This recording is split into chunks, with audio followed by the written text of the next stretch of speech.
Welcome to Mary Powder Podcast. This week, we are taking a magical probe into the world of Wizarding World flash fiction. You, our listeners, sent us in two really wild tales, and we are so excited to dive headfirst into the magic and, let's be honest, the inevitable mayhem. So get ready for sentient shadows, spells best left unsaid, and the kind of magical mishaps that would give even Peeves the poltergeist pause. Rate and follow the show for more captivating stories from Mary Potter Podcast. Indeed, we've got quite the pair of flash fiction stories on our hands today. Each one offers a unique peek into the lives of young witches and wizards, navigating the often turbulent waters of magical adolescence. It's always intriguing to see how these short, sharp narratives can pack such a punch. Okay, let's unpack our first story. The first flash fiction story is called Witch's Shadow, and it throws us right into the life of Maya. Now, Maya is a teenager at one of those rather posh magic academies, and on the surface, she seems pretty average. Average grades, average magical talent. You get the picture. Wait. But there's one thing about Maya that is definitely not average, and that's her shadow. What's fascinating here is how a seemingly mundane aspect of our existence, a shadow becomes the catalyst for such an unusual narrative. It immediately grabs your attention. Absolutely. So it starts small with stolen snacks. Mhm. Maya's muffin vanishes. Then her charmed lucky pencil goes missing. Mhm. And get this, her shadow seems to be looking rather smug about the whole thing. Can you imagine your own shadow giving you attitude? It's a brilliant way to personify internal conflict. Even before the shadow becomes fully independent, you can almost feel Maya's frustration. What do you make of this initial mischievousness? Could it hint at a deeper desire for agency? That's a great point. It's like that little rebellious streak we all have suddenly given its own form. But things escalate pretty quickly. Maya's shadow, and this is where it gets really interesting, it becomes sentient. It starts giggling, a sound Maya definitely does not make. And then it steals Professor Brimstone's ceremonial staff. And if that wasn't enough, it blasts Maya with a jolt of purple energy, that lands Maya in detention and reveals a rather important piece of Wizarding World lore. Shadows are not supposed to be sentient. It certainly does. The story mentions that shadows aren't usually sentient. What implications does this have for the magical world's understanding of consciousness or magical anomalies? Is Maya's magic somehow unique, allowing for this separation and sentience? Exactly. Desperate to understand her suddenly rogue other half, Maya does what any self-respecting, magically inclined teenager would do. She delves into forbidden books. In the dusty depths of the library, she unearths a spell, an obscure, half-finished thing that hints at shadow splitting. Now, under the silvery glow of a sliver of moon, she performs this dodgy-sounding spell, and wouldn't you know it, her shadow detaches. It becomes a separate entity, a being, Maya, named Skye. And Skye is presented as Maya's polar opposite, isn't she?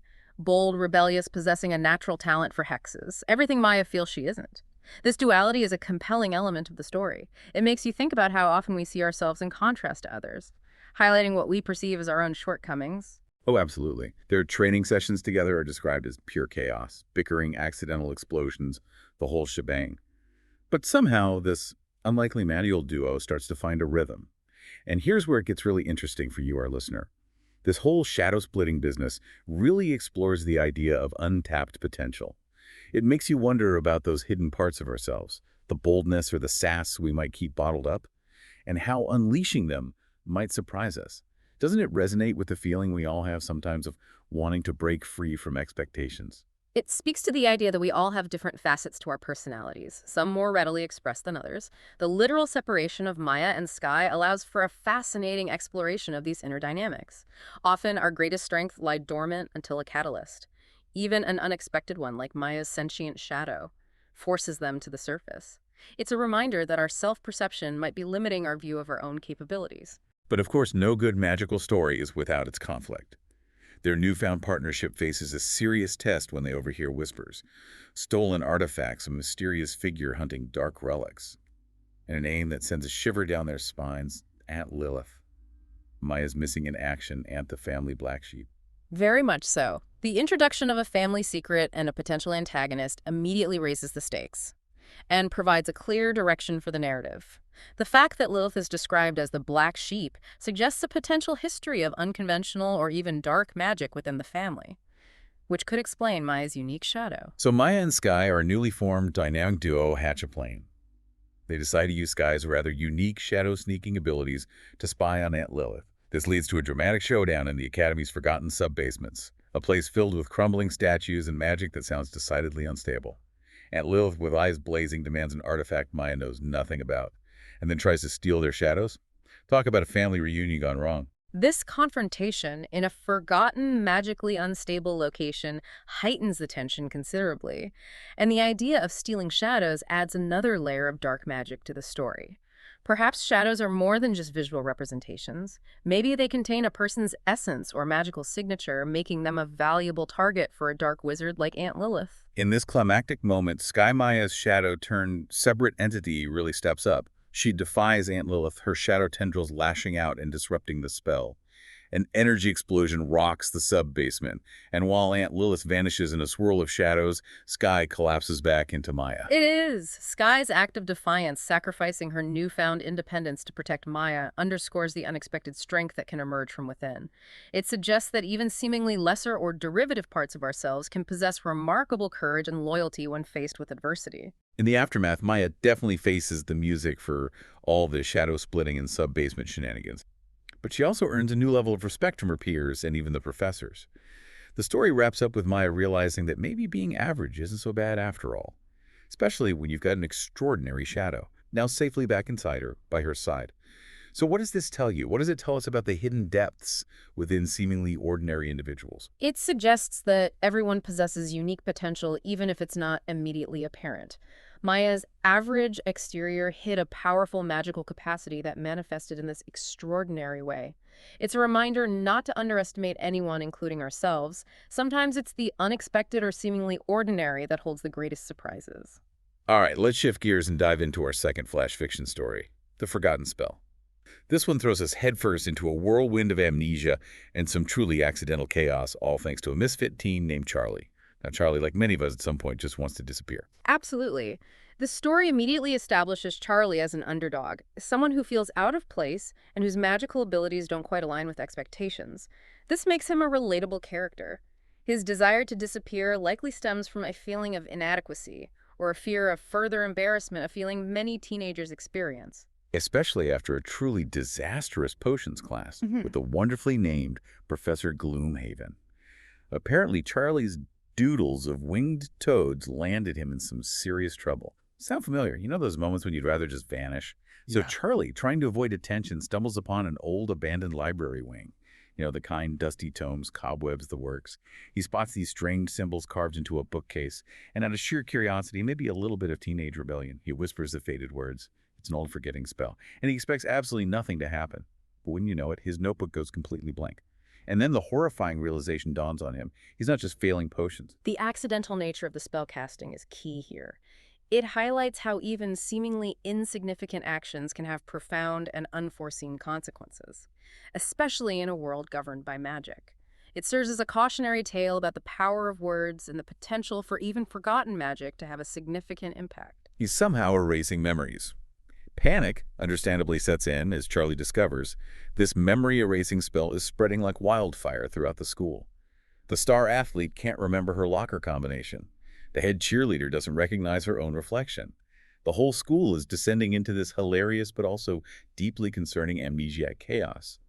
So who does Charlie turn to for help in this magical meltdown? This unlikely alliance is one of the most charming aspects of the story. It brings together individuals with very different personalities and skill sets, forced to collaborate by extraordinary circumstances.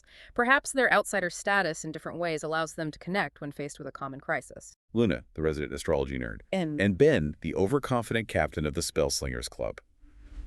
Talk about an odd trio. Luna, with her wonderfully whimsical talk of retrograde chaos, believes the key to reversing the spell lies at its source, the old library wing. Ben, ever the showman, initially sees the mass memory loss as epic, even fantasizing about creating a whole new identity for himself. Ben's initial reaction provides a comedic counterpoint to the escalating crisis, but it also underscores the different ways individuals cope with the unexpected. His desire for a new identity could be a manifestation of a deeper insecurity, or a longing for a different kind of recognition than what he currently receives as the Spellslinger's captain. It takes some serious convincing from Charlie and Luna to get him to focus on, actually fixing the problem. So back in the dusty old library they go. The symbols on the bookcase are now pulsing with this angry crimson light. They realize the spell isn't just fading, it's self-sustaining. And they have to reverse the reverse. What follows is a truly chaotic attempt at a counterspell. The description of their frantic efforts to reverse the spell creates a wonderful sense of comedic urgency. It's a testament to how even the most unlikely individuals can contribute to solving a crisis. Charlie's connection to the forgotten spell, having been the one to initially trigger it, perhaps gives him an intuitive understanding of how to undo it. It highlights that solutions can often come from unexpected sources. We're talking ancient texts, tongue twisters that would tie your magical knot in a twist. Volatile ingredients is a random blast of energy from the ever-enthusiastic Ben. Astrological incantations courtesy Luna. And then surprisingly, it's Charlie who manages to stumble upon the right words. And it works. The bookcase shatters, the angry crimson light vanishes. And just like that, memories flood back. Professor Gloomhaven, predictably furious, reappears. But Ben, in a rare moment of quick thinking, manages to deflect the blame. Indeed. Shared adversity often forges strong bonds, and this detention seems to be the catalyst for an unexpected connection between these three very different students. When individuals are stripped of their usual roles and competence, as the students were with memory loss, they can connect on a more fundamental level, revealing unexpected strengths and forging deeper relationships. And our unlikely heroes, Charlie, Luna, and Ben, end up in detention together, cleaning up the spectacularly ruined library. Sounds like the beginning of a beautiful friendship, right? The story concludes with Charlie walking home, spotting another one of those tempting forgotten symbols. But this time he chooses to walk away. He realizes that true power isn't about flashy, potentially memory-wiping magic, but about knowing when to resist it. He's no longer just a class screw-up, but part of this rather wonderfully weird team. It highlights the idea that true connection often arises from shared experiences, especially those that challenge us. Charlie, Luna, and Ben were brought together by chaos, and in navigating that chaos together, they found a sense of belonging they hadn't had before. Charlie's realization about power is also significant. It suggests a maturation, a shift from seeking external validation through magic to understanding the importance of responsibility and self-control. So what does this tell us about the unexpected bonds that can form in the face of, shall we say, significant magical mishaps? And what about Charlie's newfound understanding of power? Well, that was a truly whirlwind magical probe into the wild and wonderful world of teen witches and those rather unpredictable forgotten spells. We really hope you enjoyed this deep dive into these fantastic flash fiction stories you shared with us. Absolutely. In Witch's Shadow, we witness Maya's inner strength manifesting in a truly unique and external way, forcing her to confront not only a rebellious aspect of herself, but also a rather significant family secret. It's always so fascinating how these seemingly short and sweet tales can really dig into some complex themes, like self-acceptance, unlocking hidden potential, and the often hilarious unintended consequences of even the smallest magical oopsie. It really does make you ponder what unexpected abilities might be lying dormant within each of us, waiting for the right or perhaps wrong moment to emerge. It's a reminder that our self-perception might be far narrower than our actual capabilities. And in The Forgotten Spell, Charlie's accidental dip into memory erasure really shone a light on the delicate balance of our experiences and the surprising ways that even the most chaotic situations can lead to unexpected and meaningful connections. Makes you think, doesn't it? Exactly. Thank you so much for joining us on this magical probe into the wizarding world of flash fiction. What if you did have the power to just wipe away a memory, your own or someone else's? What would be the real cost of that kind of power? These stories, while certainly filled with magic and adventure, offers a really enjoyable lens through which to examine our own lives. We are always so excited to explore the fantastical stories you send our way, so please keep those tales of magic and mayhem coming. Our hidden strengths, the ripple effects of our actions, whether intentional or entirely accidental, and the surprising bonds we form along the way. What other magical mishaps or extraordinary abilities do you think are lurking out there in the flash fiction universe? We would absolutely love to hear your thoughts and theories. Until our next weekly adventure into the wonderfully imaginative realms of Mary Potter podcast, keep your wands at the ready and your minds wide open.